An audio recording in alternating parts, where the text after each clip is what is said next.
So hello everyone, welcome again.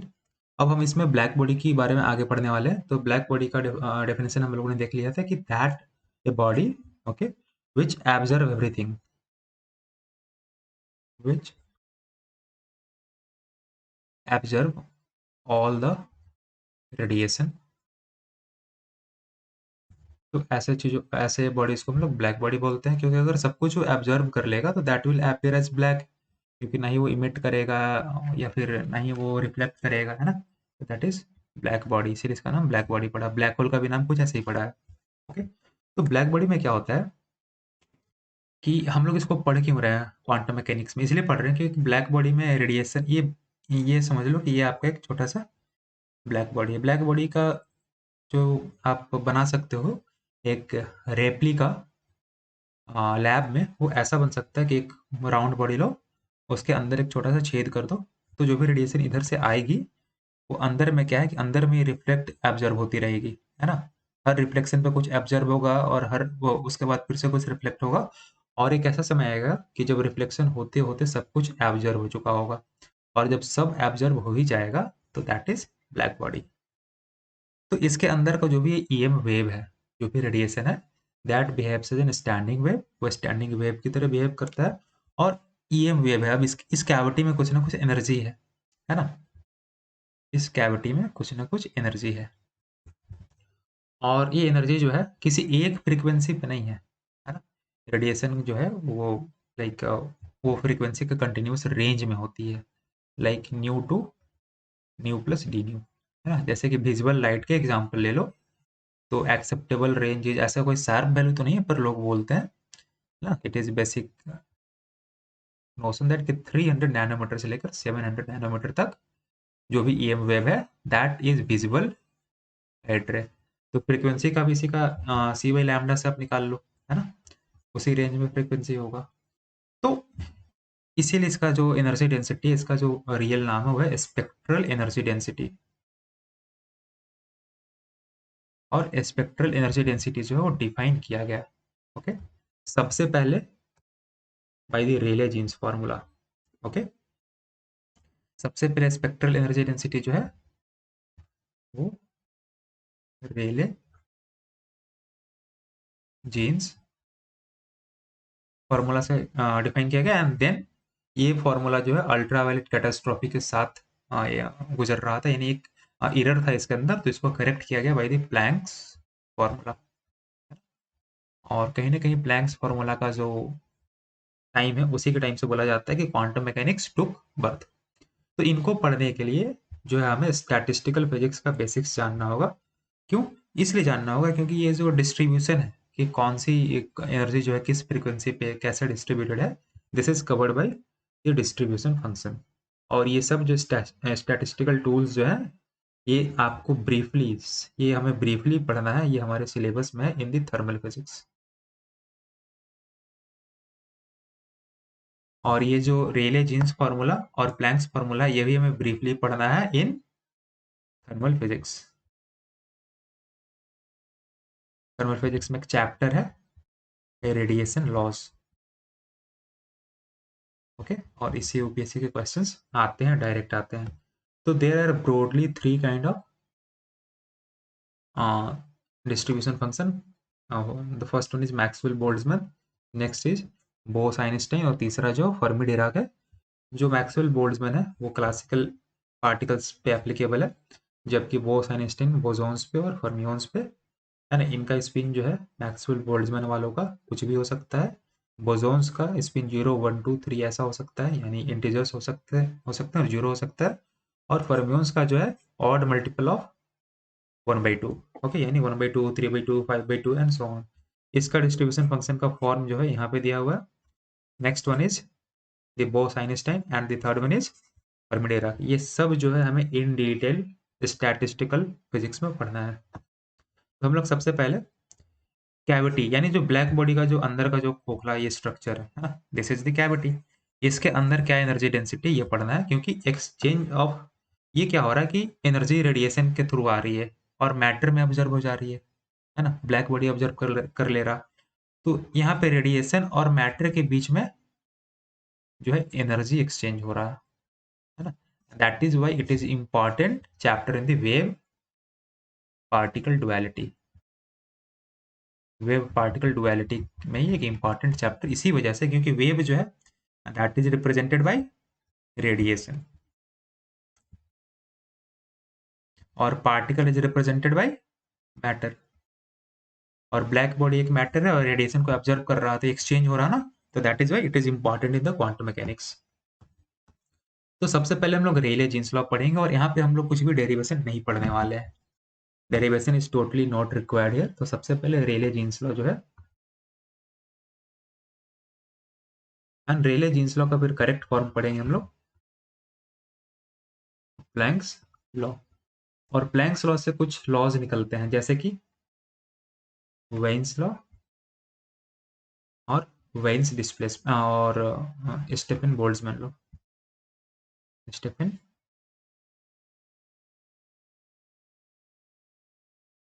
और veins law से फिर इंटर वेन्स डिस्प्लेसमेंट लॉ आता है।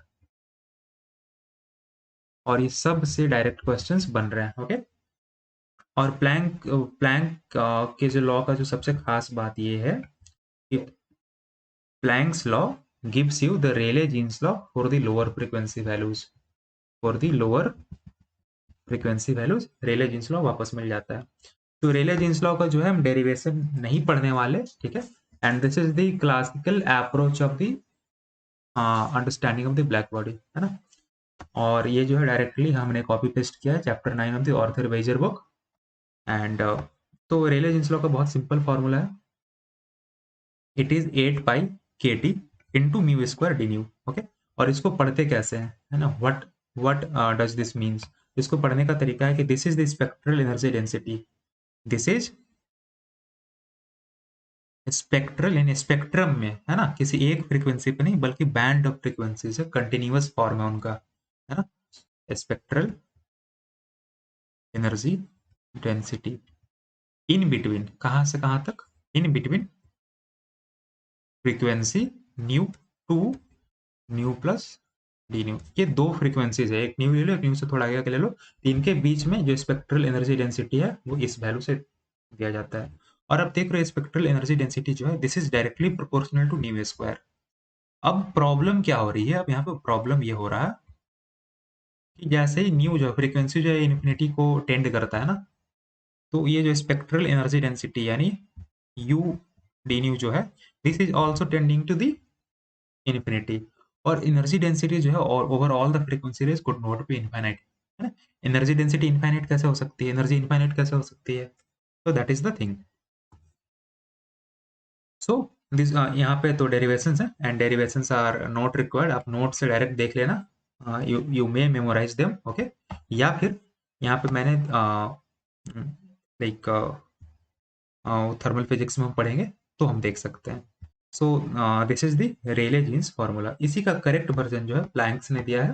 ओके। क्यों, क्योंकि रेले जीन्स लॉ फार्मूला इसी प्रॉब्लम से गुजर रहा था कि जैसे ही फ्रीक्वेंसी अगर इन्फिनिटी को टच करता है तो स्पेक्ट्रल एनर्जी डेंसिटी जो है वो भी इन्फिनिटी को टच करता है, एनर्जी कांट बी इनफाइनाइट।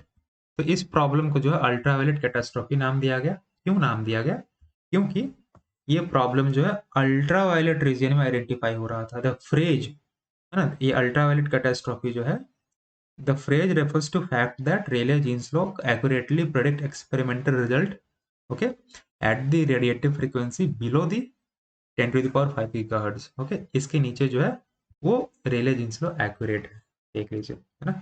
यहाँ तक जो है वो सेम दोनों कर्व जो है ये क्वांटम है और ये क्लासिकल है, तो क्वांटम वाला करेक्ट है, this is the correct form given by this planks law. Okay. तो आप देखो कि यहाँ तक दोनों करेक्ट हो रहा है ना। Frequency 10 to the power 5 gigahertz से अगर नीचे का आप बात करते हैं तो दे ऑल आर करेक्ट। लेकिन इसके बाद जो है इन्फिनिटी की तरफ ये डाइवर्स करने लगता है और ये चूंकि अल्ट्रावायलेट रीजन में ये आइडेंटिफाई हुआ है तो इसका नाम पड़ गया अल्ट्रावायलेट कैटास्ट्रॉफी। ओके। और एरर कैसे करेक्ट किया जाता है, तो Planck used Bose Einstein statistics. क्यों, क्योंकि कैविटी के अंदर जो ईएम वेव है they are like photons. Okay. और फोटोन्स आर ये classification of particles called bosons, और बोसोन्स पे बोस आइंस्टाइन स्टैटिस्टिक्स एप्लीकेबल होता है। ओके, तो इसीलिए फिर प्लैंक ने ये यूज किया, एंड इधर जो है रेले जीन्स लॉ फॉर्मूला का सही आ जाता है। ये 2 क्यूआर कोड है, आप स्कैन कर सकते हैं। तो रेले जीन्स लॉ का डेरिवेशन का दूसरा वर्जन भी आप पढ़ सकते हैं। अब इसके बाद आता है प्लैंक ने इसको सही से ये किया, और प्लैंक बोलते हैं कि this is the lucky guess work. Okay, और वो क्या बोलते हैं कि this is the formula. Okay, spectral energy density जो इस फॉर्म का है, मैं साइड बाई साइड ये भी लिख देता हूँ, रेले जीन्स लॉ फॉर्मूला। तो रेले जीन्स लॉ फॉर्मूला क्या है? 8 pi k T upon c cube then nu square into d nu. This is the formula. Okay, तो ये फॉर्मूला इवेंचुअली इस फॉर्मूला पे आता है अगर फ्रीक्वेंसी इज वेरी, अगर फ्रीक्वेंसी लो कर देते हैं तो ये सेम आंसर आता है। कैसे आता है आप देखो,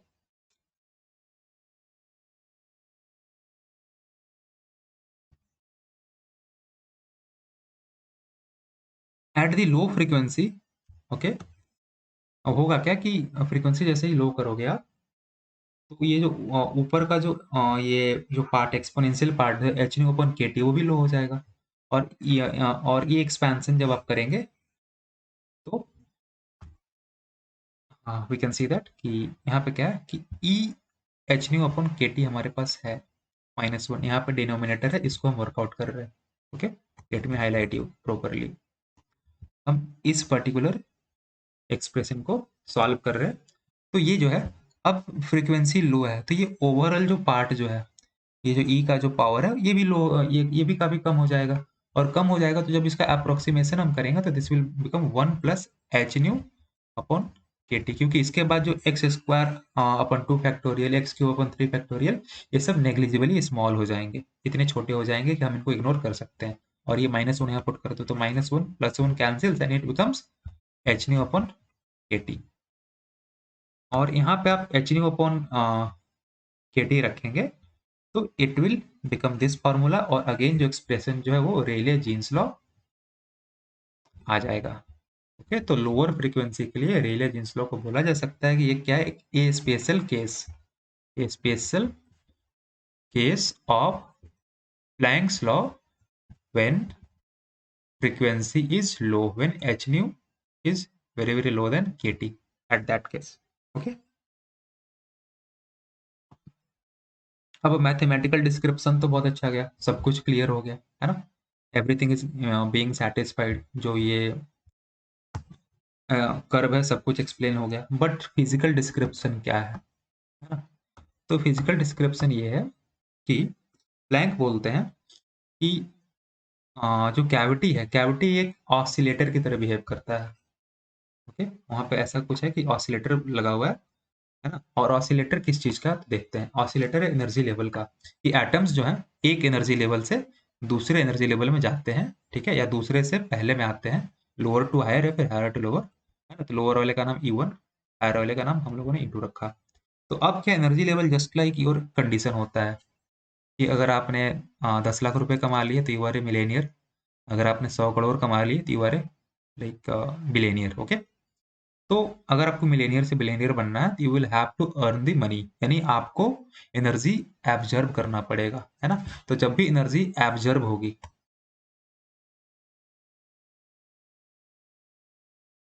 तो क्या होगा, आप इस स्टेज से इस स्टेज पर आ जाएंगे। ओके, सो अगर आप लोअर टू हायर जा रहे हैं तो क्या होगा, ऑब्वियसली बात है, यू नीड टू अर्न, है ना? तो ये एब्जॉर्प्शन का केस होगा। लेकिन अगर हायर टू लोअर जाएंगे तो इसका उल्टा होगा, higher to lower, this is the case of what, emission. तो इमिशन में क्या होगा कि सेम जो है, अगर यहाँ पे पहले से कुछ है तो क्या हो जाएगा, नीचे आ जाएगा।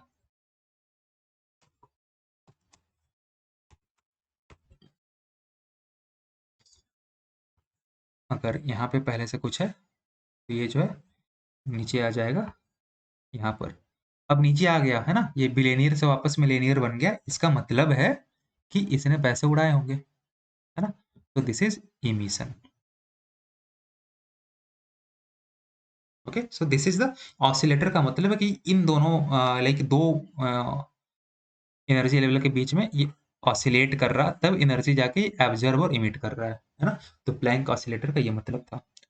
और पहले हम लोगों ने देखा था, या फिर equipartition of like thermal physics में भी आप देखेंगे कि एवरेज क्लासिकल एनर्जी जो होती है वो वो केटी होती है। ओके, लेकिन यहाँ पे according to the Planck it is h nu upon exponential h nu by k T minus one. Okay, और लोअर फ्रीक्वेंसी के लिए आप फिर से अप्रोक्सीमेट करोगे तो डिनोमिनेटर का वही वैल्यू आएगा, एच न्यू अपॉन के टी, और एच न्यू कैंसिल और ऊपर में सिर्फ के टी आ जाएगा, है ना। तो लोअर फ्रीक्वेंसी के लिए पहले वाले लॉ जैसा ही आ रहा। और इसमें खास बात यह है कि एनर्जी एब्जर्ब हो रही है और रेडिएट हो रही है, तो इसका एक डेफिनेट तरीका है, और वो है क्वांटाइजेशन ऑफ एनर्जी। ओके, किसी भी वैल्यू में लेन देन नहीं होगा, है ना। Like they have the rule कि हम 150 नहीं कमाने वाले, we are only going to earn in the lakhs, है ना।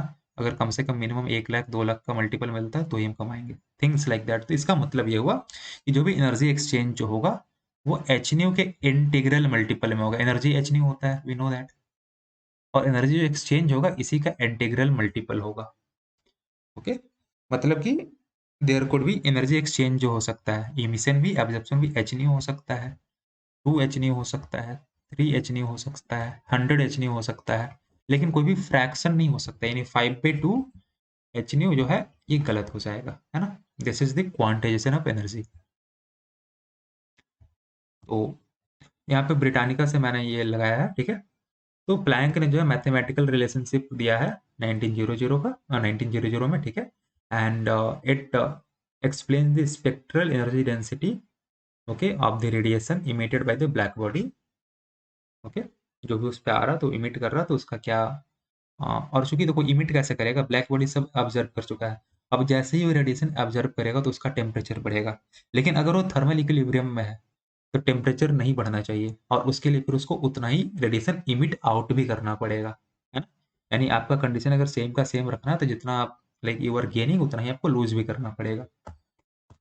एंड वही कि प्लैंक ने एज्यूम किया कि जो सोर्स ऑफ रेडिएशन जो है वो एटम्स में वो स्टेट ऑफ ऑसिलेशन में ऑसिलेट कर रहे हैं, कहाँ से कहाँ तक, तो एनर्जी स्टेट 1 से 2 तक, 2 से 3 तक, and so on, like lower to higher. Okay, और इनका जो डिफरेंस है वो हमेशा integral multiple of h nu ही होगा। That is the quantization concept of Planck. Okay, and the concept is very simple. अगर आप लोअर से हायर पे जाएंगे, है ना, तो you will have to absorb something, otherwise क्योंकि हायर पे जाने के लिए आपके पास ज़्यादा एनर्जी होनी चाहिए, और हायर टू लोअर आना होगा तो आपको लूज करना पड़ेगा, तो आपको इमिट करना पड़ेगा, इमिशन होना पड़ेगा। These are the two conditions. अब प्लैंक्स लॉ का यहाँ पे डेरिवेशन है ना। Derivation is very very like easy. सबसे पहले एवरेज एनर्जी जो है आपको डिफाइन कर लेना है ना, और फिर इसको नंबर से मल्टीप्लाई कर देना है। This is the number of the standing waves in the range new plus d new, तो मल्टीप्लाई करेंगे तो प्लैंक का फॉर्मूला मिल जाएगा। And this is not important year, हम बस यहाँ पे खुद को इंट्रोड्यूस करा रहे हैं, ये सब थर्मल फिजिक्स में पढ़ना है। ओके, थर्मल फिजिक्स की 2 बुक मैं रिकमेंड करना चाहूंगा। पहला तो गर्ग बंसल एंड घोष, इसका पीडीएफ जो है नेट पे, और दूसरा जो है एचपी रॉय, एबी गुप्ता, ये दोनों जो बुक में जो सारा का सारा थर्मल फिजिक्स का क्वेश्चन और सारा रेडिएशन लॉ का क्वेश्चन जो है आराम से सॉल्व हो जाएगा।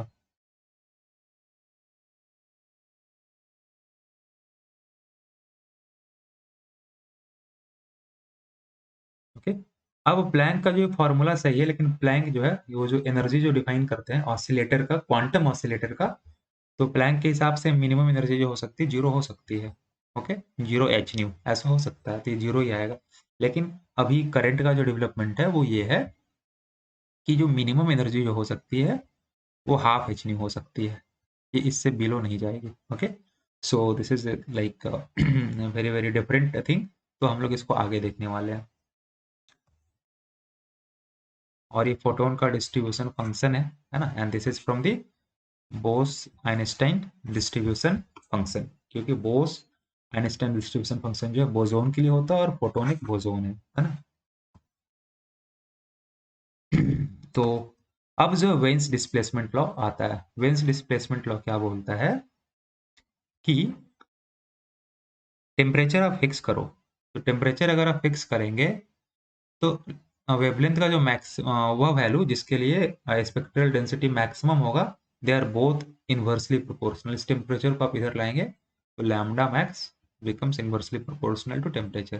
यानी टेम्परेचर कम तो लैम्डा का वैल्यू ज़्यादा, जिसके लिए आपको स्पेक्ट्रल एनर्जी डेंसिटी मैक्सिमम मिलेगा, है ना। तो ये मैक्सिमम जो लगा है ये वेवलेंथ की वजह से नहीं लगा है, बल्कि यह उस वेवलेंथ के वैल्यू की वजह से लगा है जिसमें एनर्जी डेंसिटी मैक्सिमम आ रही है। ओके, तो मैक्सिमम का कंडीशन क्या होता है कि rate of change of the function जो है जीरो हो जाता है एट द मैक्सिमम या मिनिमम वैल्यू। बहुत सिंपल क्लास 12 का कंसेप्ट है। देखो ये मैक्सिमा है और ये मिनिमा। तो देखो मिनिमा में भी क्या है कि वेवलेंथ ये टैंजेंट जो है परपेंडिकुलर ये पैरेलल हो जाता है एक्स एक्सिस के, और यहाँ पर भी पैरेलल हो जाता है। अब टैंजेंट जो है अगर पैरेलल हो गया यानी स्लोप जो है दोनों केस में क्या हो गया, जीरो। और स्लोप जीरो का मतलब डिफरेंशिएशन जो है वो भी जीरो। ओके, तो इस कंडीशन के साथ जब आप सॉल्व करेंगे ये म्यू लैम्डा को ये सॉरी यू लैम्डा को, तो यू लैम्डा क्या है, ये प्लैंक लॉ का ही लैम्डा वाला फॉर्म है ना। तो इसका जो वैल्यू है it is 8 pi h c upon lambda to the power 5 then 1 upon exponential minus h c upon lambda k T minus 1 then d lambda. Okay, ये फॉर्म कैसा है, तो ये फॉर्म बहुत अच्छे सिंपली आता है। प्लैंक लॉ पहले लिख लो। तो प्लैंक लॉ क्या है, spectral energy density in between nu to d nu is equal to 8 pi h upon c cube then nu cube upon exponential minus h c by h nu by k T minus 1 then d nu. अब क्या करो, आपके पास ये new है, new को आप चाहो तो क्या लिख सकते हो, सी अपॉन लैम्डा, और इसको डिफरेंशिएट करो तो डी न्यू हो जाएगा, और ये हो जाएगा minus c lambda to the power minus 2 d lambda, और इसका मॉडुलस वैल्यू लेना है क्योंकि हमें साइन से मतलब नहीं है। ओके, तो इन दोनों वैल्यूज को आप जैसे ही इस फॉर्मूले में डालेंगे, okay, you will get the modified formula in the form of function of wavelength. Okay, it is 8 pi hc upon lambda to the power 5 into 1 upon exponential minus hc upon lambda kt minus 1 then d lambda। अब इसमें से क्या करो कि ये q lambda निकाल लो और इसका मैक्सिमा पता कर लो। इसका मैक्सिमा जो आएगा वो क्या आएगा, lambda t is equal to 2.9 into 10 to the power minus 3 meter kelvin. Same value देखो, एग्जैक्ट वैल्यू यहाँ पर 2.898 है। ओके, सो और ये जो वैल्यू जो लैम्डा की होती है किसी एक टेम्परेचर के लिए मैक्सिमम होती है, कि देखो यहाँ पे ये जो है लैम्डा मैक्स है। ओके, तो अब क्या है कि इस टेम्परेचर फिक्स टेम्परेचर पे ये लैम्डा मैक्स का जो वैल्यू है यहाँ पे स्पेक्ट्रल एनर्जी डेंसिटी सबसे ऊपर है, सबसे ज़्यादा है। ओके, सो इसका ये मतलब है यहाँ पे लैम्डा मैक्सिमम नहीं हो रहा, या जो भी यहाँ पे तो फ्रीक्वेंसी दिया हो बट फ्रीक्वेंसी मिनिमम नहीं हो रहा है ना। अगर लैम्डा इज मैक्सिमम और things like that then frequency should be minimum, क्योंकि वो इनवर्सली प्रोपोर्शनल है। तो यहाँ पे हमें वेवलेंथ से मतलब ही नहीं है, हमें मतलब किससे, स्पेक्ट्रल एनर्जी डेंसिटी से, है ना। ये वेन्स डिस्प्लेसमेंट लॉ, इसको हम लोग स्पेसिफिकली किस नाम से जानते हैं, veins displacement law. Okay, it says that कि टेम्परेचर अगर फिक्स करें तो जो भी आपको स्पेक्ट्रल डेंसिटी जो मैक्सिमा जिस वेवलेंथ पे मैक्सिमम मिलेगी वो है lambda max. So it states the empirical fact that peak in the blackbody spectrum shift to progressively shorter wavelength, okay, at the temperature। तो टेम्परेचर इंक्रीज करेगा, इनवर्सली प्रोपोर्शनल है तो वेवलेंथ डिक्रीज करेगा और पीक वहां पे शिफ्ट कर जाएगा। तो देखो यहाँ पे यही हो रहा, अगर देखें इस ग्राफ को, तो एक ग्राफ जो फ्रीक्वेंसी वाली ग्राफ है, तो आप क्या करो, टेम्परेचर जब 1200 था तो फ्रीक्वेंसी थोड़ा कम था, यानी वेवलेंथ जो था थोड़ा ज़्यादा था। और जैसे ही टेम्परेचर आपने बढ़ा दिया तो जिस फ्रीक्वेंसी पे पीक आता है वो फ्रीक्वेंसी थोड़ा ज़्यादा हो जाता है, यानी लैम्डा थोड़ा कम हो जाता है ना। तो शिफ्ट प्रोग्रेसिवली शॉर्टर यानी कम वाली वैल्यू पे शिफ्ट कर जा रहा। तो ये था veins law. Okay, this is the veins law. तो ये कैसे आया? तो लैम्डा का वेवलेंथ वाला फॉर्म लिखो आप प्लैंक्स लॉ से, प्लैंक्स लॉ उठाओ, नेक्स्ट ये फॉर्म लिखो, नेक्स्ट इस फॉर्म का मैक्सिमा पता करो। तो मैक्सिमा पता करने का कंडीशन है कि ये 0 होना चाहिए और डबल डिफरेंशिएशन जो होना चाहिए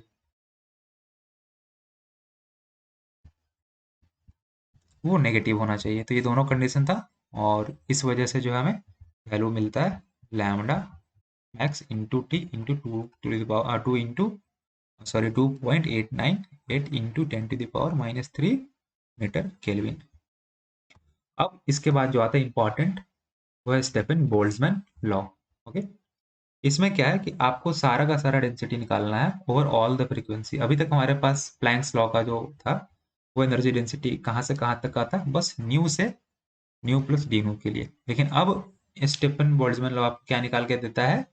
एनर्जी डेंसिटी 0 से लेकर इन्फिनिटी तक। तो यहाँ पे देखो इंटीग्रेट कराया हुआ है 0 से लेकर इन्फिनिटी तक इसको, तो जो वैल्यू आता है वो ये आता है। और ये पहला पार्ट कांस्टेंट है, दूसरा पार्ट टेम्परेचर का पावर 4 है ना।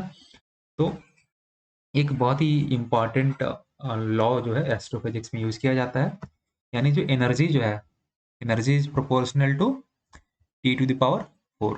अगर energy T to the power 4 वो प्रोपोर्शनल है, ठीक है, तो अब क्या होगा? एनर्जी जो है टेम्परेचर के 4th पावर के ऊपर प्रोपोर्शनल है, तो एनर्जी अगर प्रोपोर्शनल है तो पावर भी जो है वो भी प्रोपोर्शनल होगा। ओके,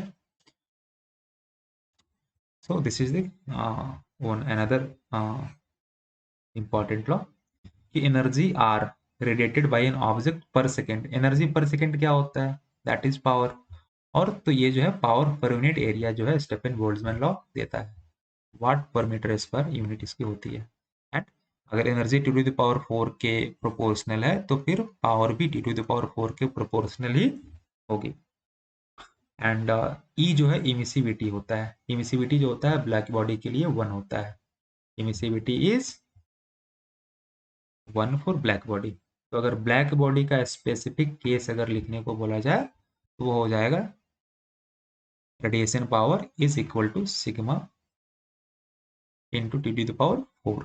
और सिग्मा का वैल्यू है यहाँ पे watt per meter square into kelvin to the power 4। Okay, now so अभी तक जो है हम लोगों ने इतना चीज पढ़ा and let me sum up. सबसे पहले हम लोगों ने ब्लैक बॉडी को डिफाइन कराया। तो ब्लैक बॉडी वह बॉडी होती है जो कि सारा का सारा रेडिएशन एब्जर्व कर ले। ओके, और ब्लैक बॉडी जो है एक लेबोरेटरी में एक ऐसी कैविटी हम इमेजिन कर सकते हैं जिसके अंदर एक छोटा सा होल दो और अंदर जो है रिफ्लेक्शन एब्जॉर्प्शन होते होते एक ऐसा समय आता है कि सारा रेडिएशन जो भी अंदर है वो एब्जर्व हो जाता है। तो ये ब्लैक बॉडी की तरह वर्क करता है। अब इस कैविटी में जो भी ईएम वेव होते हैं वो स्टैंडिंग वेव के कैरेक्टर के होते हैं, ठीक है। और हम उसका स्पेक्ट्रल एनर्जी डेंसिटी पता कर रहे थे कि स्पेक्ट्रम में यानी इस फ्रीक्वेंसी से इस फ्रीक्वेंसी तक कितनी एनर्जी इसमें स्टोर्ड है पर यूनिट वॉल्यूम, यानी एनर्जी डेंसिटी कैविटी के अंदर। तो ये जो है सबसे पहले रेले जीन्स लॉ से दिया जाता है जो कि अल्ट्रावायलेट कैटास्ट्रॉफी नामक इरर से गुजरता है, ठीक है। तो इसको सही करने के लिए अब आता है प्लैंक्स लॉ। प्लैंक्स लॉ काफी सही स्टेटमेंट था और प्लैंक्स लॉ से और भी इंपॉर्टेंट लॉज आते हैं, वेन्स लॉ और स्टेफन बोल्ट्जमैन लॉ। तो यहाँ तक हमारा सब कंप्लीट हो गया। इन सारे क्वेश्चन से ये इन सारे लेक्चर से आपका ये पूरा का पूरा क्वेश्चन सॉल्व हो जाएगा। बट फॉर डेरिवेशन, डेरिवेशन के लिए, क्योंकि डेरिवेशन आप रट के आप छाप सकते हैं, डेरिवेशन समझना थोड़ा आसान होता है, तो आप डायरेक्टली आप वो गर्ग वंसल घोष वाली बुक आप देख लें, है ना, मैंने नाम लिख दिया यहाँ पे। है ना? या तो ये बुक देख लें गर्ग बंसल एंड घोषवाल, या फिर एच पी रोयन ए बी गुप्ता वाली बुक देख लें, तो सारे डेरिवेशंस आपको यहाँ पे यूपीएससी में जैसे पूछा जाता है वैसे ही आपको मिल जाएगा। ओके, और थर्मल फिजिक्स आपको स्टैटिस्टिकल फिजिक्स भी, जो भी मैंने बताया था मैक्सवेल बोल्ट्जमैन लॉ या फिर बोस आइंस्टाइन लॉ या डिस्ट्रीब्यूशन फंक्शन या फिर फर्मी डिराक, सब कुछ आपको थर्मल फिजिक्स में ही मिल जाएगा। ओके, इन दोनों बुक में, और इन दोनों बुक के एग्जांपल्स बहुत ही इंपॉर्टेंट है क्योंकि वहां से questions direct UPSC copy paste करके भी दे देती है। ओके, तो ब्लैक बॉडी रेडिएशन हमारा कंप्लीट हुआ। अगली बार हम फोटो इलेक्ट्रिक इफेक्ट पढ़ने वाले हैं। Thank you.